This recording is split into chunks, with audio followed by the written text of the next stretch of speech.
Hey guys, in this video, I'm going to answer a question I get from a lot of customers, but just got this question from one of my gym customers, and they were asking, how do we do a birthday party calendar where people can go in, see when there could be available times to book in a birthday party, and how do we take a deposit at the time of booking, fill up the capacity of how many kids or families can go to that time and into that slot, and how do we then send the reminders and confirmation messages and everything like that. So that's what's called a class booking.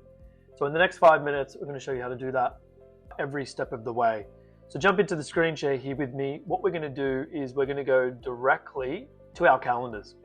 Once we're in calendars, we're going to go to our calendar settings area here, and I'm going to create a new calendar. I'm going to do a class booking calendar, and I'm going to call this birthday parties. Now, it is important that a team member has a calendar set with some availability attached here.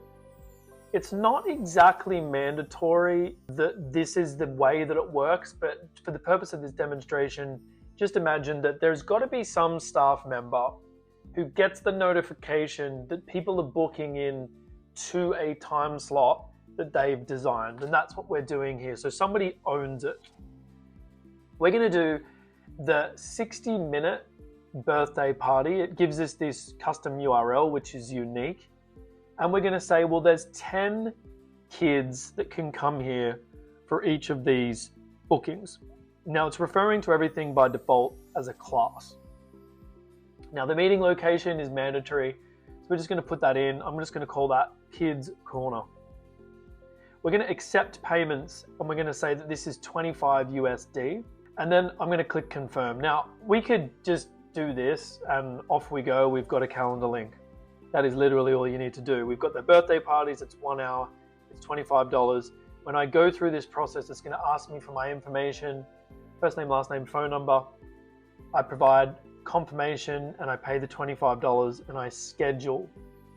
But I want to go beyond just that. So I'm just going to search for the calendar that I just made. Here's my 1 hour birthday party calendar, and I've got a bunch of rules. Now, what I want to do is I want to have a birthday party every hour on the hour. So what I might do is I'll say if the first one starts at 10 a.m., then what families will see when they look at that booking link is 10, 11, 12, and so on. The meeting interval drives that information. So if I wanted it to say 10, 10:30, 11, 11:30, people could book in for that hour slot every 30 minutes, not every 60 minutes.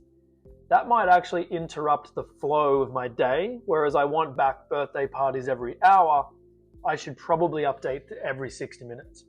Now, I don't want people to be able to book birthday parties on the same day.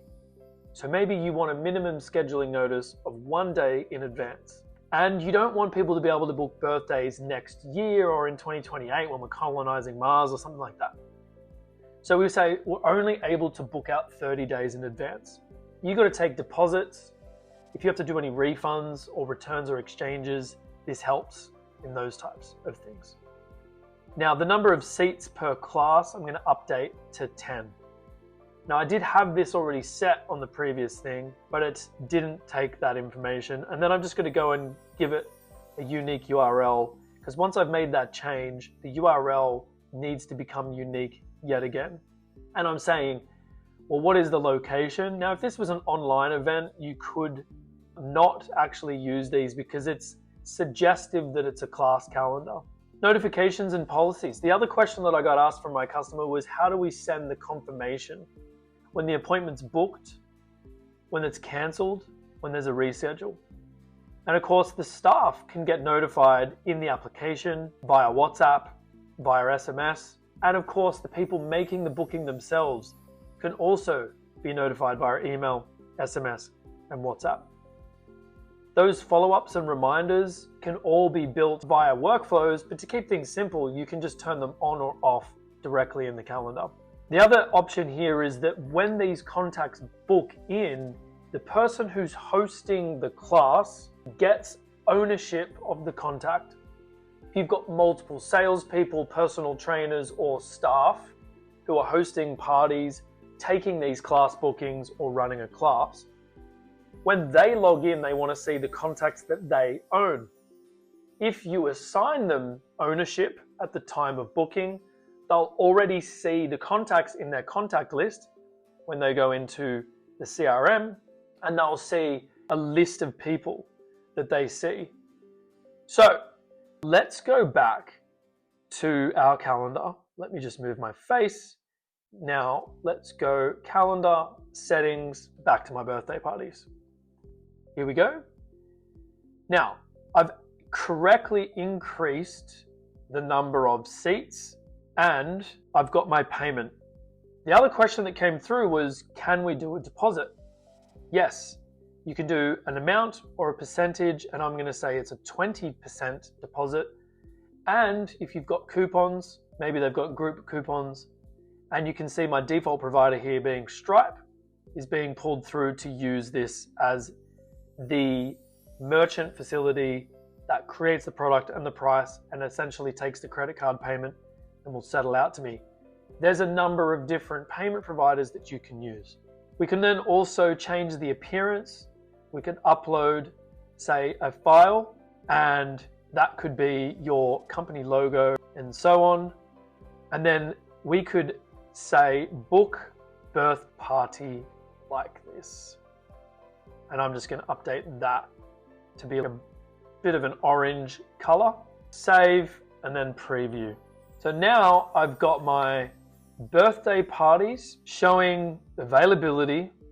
I've got 10 seats remaining, and I can come through, make that booking. The total amount is going to be $25. The pay now is the 20% deposit. And then you can see my button says my birthday party, or book birthday party, I should say. And potentially that wasn't the best color to use, maybe something a little harder. So let's preview that with those color changes, give that a nice hard refresh rather than waiting for it to come through. So one thing I always recommend with GoHighLevel is hard refreshes along the way, and it still never saved our changes, which is evidence of that. So let's just do that one more time. And here we go, 10 seats at 6:30 in the morning. These forms can be customized. One thing I didn't touch on was if the calendar itself needs a different form.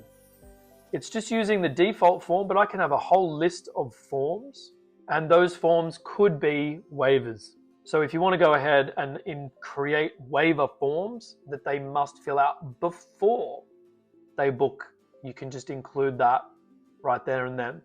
So now we've got our calendar, good to go. We've got our link. We can share that link.